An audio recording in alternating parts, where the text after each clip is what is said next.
Time now for Focus. In Western schools, where education is separated from religious morality, a student could become a terrorist.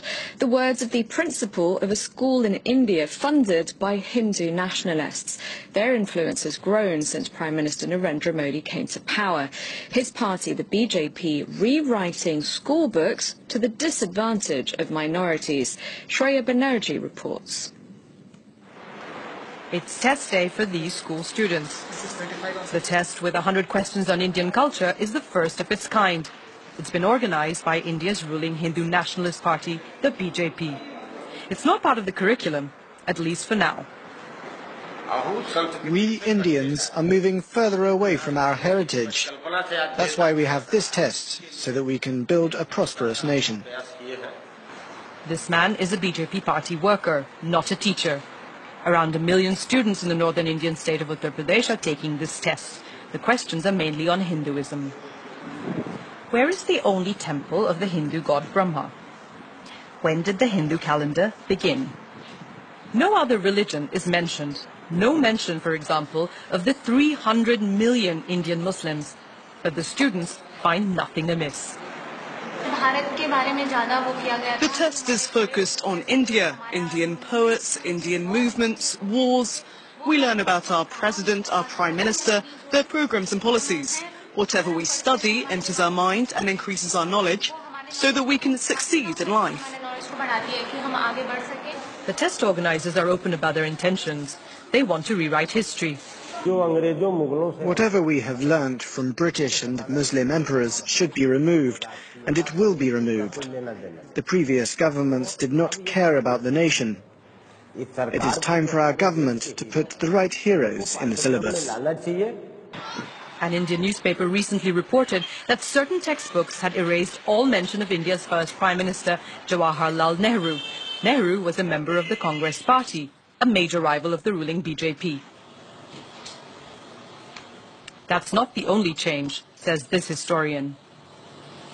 Their purpose of coming to power is not power itself, but power to be used for an ideological end, to make India into a Hindu Rashtra.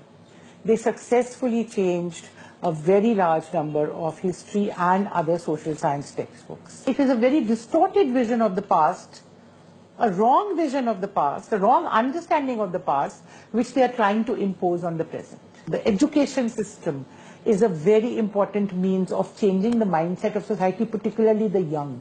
RSS has always tried to catch them young. The RSS was founded in the 1930s in India. The Hindu paramilitary organization is very vocal about its anti-minority stance. And the Indian Prime Minister Narendra Modi is one of its members. The group is looking to erase centuries of Muslim presence in India. Symbols of that time are still very visible in the country. This is a school fully funded by the Hindu nationalists. The RSS says there are at least 12,000 of these in India, with 3.5 million students. Every morning, the children begin their day with a prayer.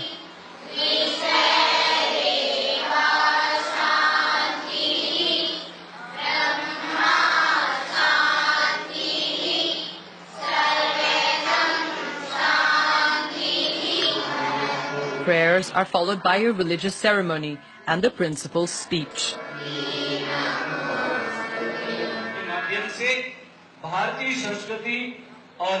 The students do the same exercises every day.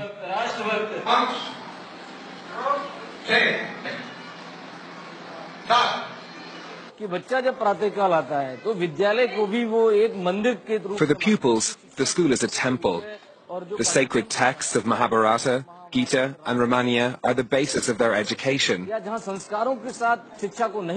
In Western schools, where education is separated from religious morality, a student could become a terrorist.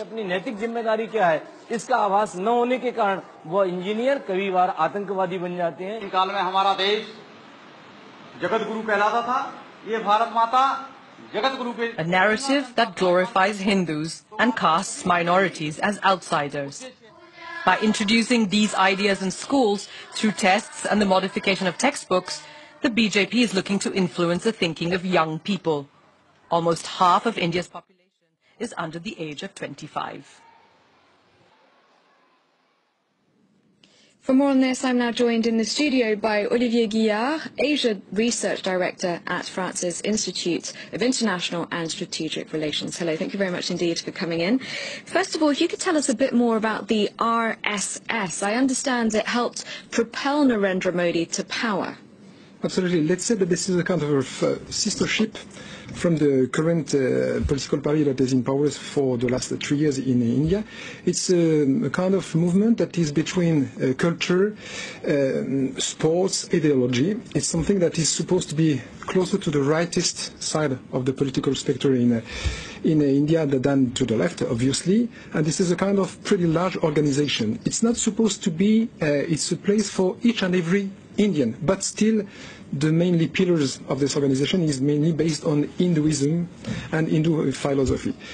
And this is not a secret organization. It's a pretty large. You can, when you are lucky enough to visit regularly this country, you find pretty large places where you see guys training, young guys training. Any idea of the numbers? They are by millions, yeah, they definitely. But once again, it's not a secret organization. It's pretty. Your colleague said it properly a few minutes ago that this is an organization that's probably 70 or 80 years old, and there has been a large numbers of even political leaders, regional or national, that joined this organization many years or decades ago. So, and once again, it's it's not seen like a political party as such. But this is a kind of internship preparing guys to join the right side of the political spectrum or the Hindu society in an Indian nation. So how many members of the current government do you think are there who were once members of the RSS, and how crucial a role does it play in the government now? This is quite an interesting issue. I don't have exactly the numbers in mind, but I would say that probably over 1 people out of 2 in this government on the national basis. Where regionally, once again, we need to remember that India is a federation, federalist countries. Each and every of the 30 states has quite a different type of local government with different kind of competencies. But at the national level, in the current government, that is an Hindu nationalist government, it's not. As such, this is not a crime to have such an agenda. I mean, so they came to power peacefully. Narendra Modi 3 years ago won the general elections very easily, with such a numbers that we have not seen such a success for at least 30 years in the country. So there has not been any crime, they arrived by the vote in what India is called the largest democracy in the world. It's not for nothing. At the moment, let's say that around Narendra Modi, which remains extremely popular 3 years after arriving to power, he has a lot of people around him that do belong from a close side or from a longer side to this Hinduism movement. Because you say, yes, democratically elected, but you mentioned crime, and there has been a rise recently in religiously motivated violence. Is that not in part because of the intolerance towards minorities that the BJP is displaying, and really not hiding in any way? That could partly explain the situation. After that, you just need to look 10 years ago, 20 years ago, 30 years ago. I was a student in this country 30 years ago. They were already in ethnico-religious confrontation and violence between Hindu and Muslim, between Hindu and Christian, between Christian and others. So it's part of the story of this 1.3 billion population. And to be really frank, there has not been the numbers that have not been multiplied by 2, 3, or 6. No, there is a sort of slight trend to see more ethno-religious violence. It's not about crime, it's about confrontations. But once again, it's part of the story of the modern India. What about dissent, though, cracking down on dissent? Recently there was a high-profile journalist who was killed, and she was a critic of Hindu nationalism. Is that not something that is peculiar to recent times and the atmosphere at the moment in India? I don't believe so. I mean, if this is based only on one fact, it's not enough. It's not a scientific perspective. Just think about something. Mahatma Gandhi, the philosopher behind the modern vision of India, was killed by an Hindu fundamentalist. So it was 70 years ago. So I have not seen in this country that has probably one of the largest and freest press situation in the world, I have not seen such a huge tsunami or surge of such crime. It's a sad story, but still, we cannot say that the situation today is so complicated in India for the journalists. It's not the case. It's probably one of the freest press in the whole Asian region. So the wider population still very much supports Narendra Modi? Definitely, yeah. All right. Thank you very much indeed. We'll have to leave it there, Olivier Guillard. Thank you for your time. Thank you for watching. I'll be back at the top of the hour with a full news roundup.